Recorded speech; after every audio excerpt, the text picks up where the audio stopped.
সুখ মানুষের জীবনে এলে অহংকারের পরীক্ষা নেয়, আর দুঃখ এলে নেয় ধৈর্যের পরীক্ষা।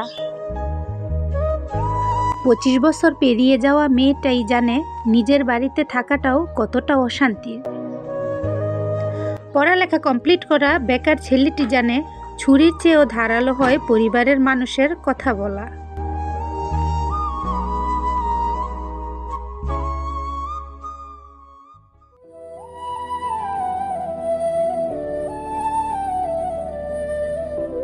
হ্যালো এভরিওয়ান, আসসালামু আলাইকুম। কেমন আছেন সবাই? আশা করি আল্লাহর অশেষ রহমতে সবাই বেশ ভালো আছেন। আলহামদুলিল্লাহ, আমরাও ভালো আছি। নতুন একটি দিনে আরও একটি ব্লগ নিয়ে চলে এলাম আপনাদের মাঝে। আমি মনিকা সোনারগাঁ থেকে বলছি। মনিকা হবিস চ্যানেল থেকে আপনাদেরকে আরও একবার স্বাগত জানাই। তো আজকের ব্লগটি শুরু করতে যাচ্ছি সকাল থেকে। এই তো সকালবেলা নাস্তা সেরে এখন আবির আনিফকে মাদ্রাসায় পাঠিয়ে দিয়েছি। তো এবার ঘরটাকে একটু গুছিয়ে নিচ্ছি। বড় ঘরটা মনে হয় ধুলোবালু একটু বেশি পড়ে গেছে। আসলে কি প্রতি মাসে একবার ঘরটাকে ডিপ ক্লিন করে নিই। তো প্রায় এখন মাসের শেষ দিক দিয়েই হয়ে গেছে, মানে প্রায় 1 মাস হয়েই গেছে। ঘরটা এখনও ক্লিন করা হয়নি, যে কারণে একটু ধুলোবালু বেশি পড়েছে। তো এদিকে চলে এলাম জেঠি শাশুড়ির ঘরে। এটা হচ্ছে ভাপা পিঠা।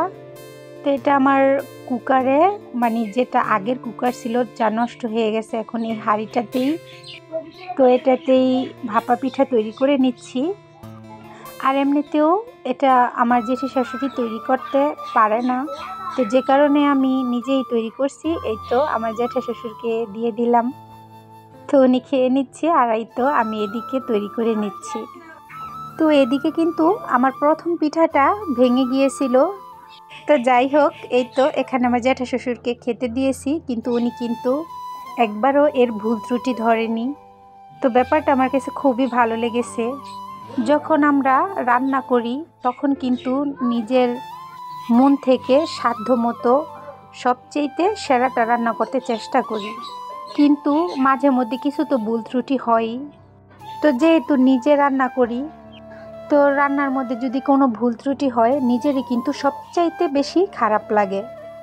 আর মানুষ যদি এই কাটা ঘায়ে নুনের ছিটা, মানে ভুল ত্রুটিগুলো বারে বারে ধরিয়ে দেয়, তখন কিন্তু কষ্টটা একটু বেশিই লাগে।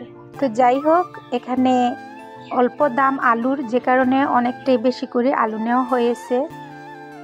তো যেহেতু আবিরের বাবা আসবে বাসায়, তাই চিন্তা করলাম আলুর চপ তৈরি করব। তো যে কারণে বড় আলুগুলো আমি এক সাইডে করে নিচ্ছি, আর এই তো সবগুলোই ঝুড়িতে নিয়ে নিচ্ছি। নতুন আলুর চপ খেতে কিন্তু খুবই মজাদার হয়। আর কাজ কিন্তু কেউ শিখে আসে না, যদি মনের ইচ্ছা আর চেষ্টা থাকে তাহলে সব কাজই করা সম্ভব হয়। আর মেয়েদের বিয়ের আগের এবং পরের জীবনটা কিন্তু অনেকটাই পার্থক্য আছে। তো বাবার বাড়ি থেকে কি কিছু শিখে এসেছি? কখনোই না। কিন্তু নিজের ইচ্ছা এবং চেষ্টা থাকার কারণে আলহামদুলিল্লাহ সময়ের ধাপে ধাপে অনেকটাই কাজ শিখে গেছি। তো এদিকে আমার এই কাজগুলো করে নিতে প্রায় অনেকটাই সময় হয়ে গেছে, প্রায় দুপুরে রান্নার সময় হয়ে গিয়েছে। তো সকল কাজগুলো সেরে আমি দুপুরে রান্নার জন্য সব কিছু তৈরি করে নিব। প্রথমে আমি চালগুলো নিয়ে নিচ্ছি। তো যেহেতু আবিরের বাবা আসবে, যে কারণে আমি চুলার মধ্যেই রান্না করে নিব, যেহেতু আমার কিছু লাকড়ি ছিল।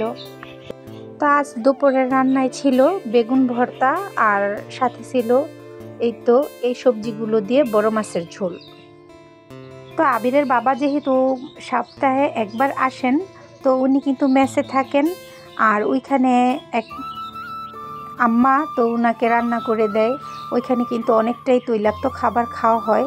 আর এমনিতেও অসুস্থ হওয়ার পর আবিরের বাবা যখন বাসায় আসে, তার জন্য একটু সবজি আর শাক, ঝোল জাতীয় খাবার এগুলোই তৈরি করে থাকি। কেননা তার অসুস্থতার পর আমি তো এই সমস্ত খাবার তাকে একটু বেশিই দেই। আর এই লাউ শাক হচ্ছে আমার বাবার বাড়ির। তো আপনাদের আগের ভিডিওতে দেখিয়ে দিয়েছিলাম, আবির নিয়ে এসেছিল। আর এমনিতেও শাকসবজি আর অল্প তেলে রান্না তরকারি এগুলোর মধ্যে কিন্তু খুবই পুষ্টি আর খুবই ভালো এগুলো খেতে। তো তো যাই হোক, এর মধ্যে আমি দুপুরের রান্নাটা শেষ করে নিয়েছি। আর এগুলো সব আমি ব্যাক ক্যামেরাতেই তৈরি করে নিয়েছি লাকড়ির চুলা থেকে। যখন লাকড়ির চুলায় রান্না করি আমার কিন্তু অনেক ধরনের রান্না করতে ইচ্ছে করে, কিন্তু তা তো আর হয় না। যতটুকু প্রয়োজন ততটুকুই তো রান্না করা হবে, তাই না? আর এই তো বিকেলের দিকে কিছু আলুর চপ এবং শসা কেটে নিয়েছি, সবাই খেয়ে নিলাম।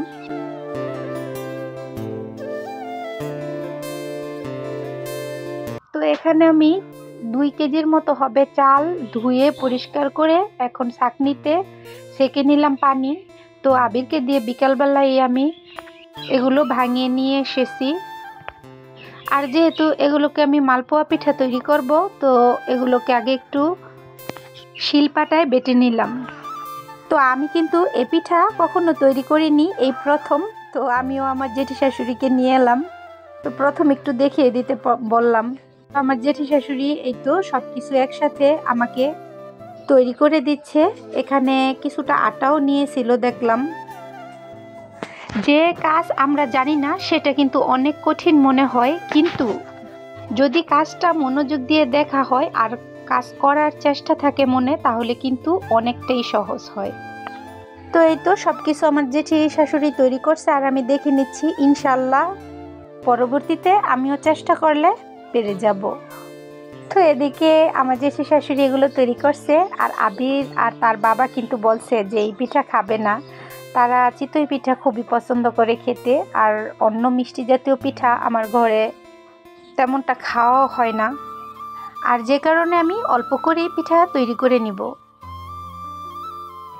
তো আমার কিন্তু বিয়ের অনেক বছরই হয়ে গিয়েছিল, তখন আমি রান্নাও করতে পারতাম না। তো আমার শ্বশুরবাড়ির সদস্য কিন্তু অনেকই বেশি ছিল, আর আমি ছিলাম বড় ছেলের বউ, মানে সংসারের বড় বউ। তো তখন আমার শাশুড়ি রান্না করতো আর আমি তাকে বাকি সব কাজে হেল্প করতাম, যে কারণে আর আমার রান্নাটা করা হয়নি। তো পরবর্তীতে আস্তে আস্তে রান্নাটা শিখে গিয়েছিলাম। তো আলহামদুলিল্লাহ এখন অনেকটাই কাজ জানি। আর যে কাজগুলো এখনও আমি জানি না বা পারি না, সেগুলো তো অবশ্যই শেখার ইচ্ছে আছে। তো আমার জেঠি শাশুড়ি এখানে পিঠাগুলো সব তৈরি করে নিচ্ছিল। তো পিঠাগুলো কিন্তু অনেকটাই ফুলকো হয়েছিল এখানে।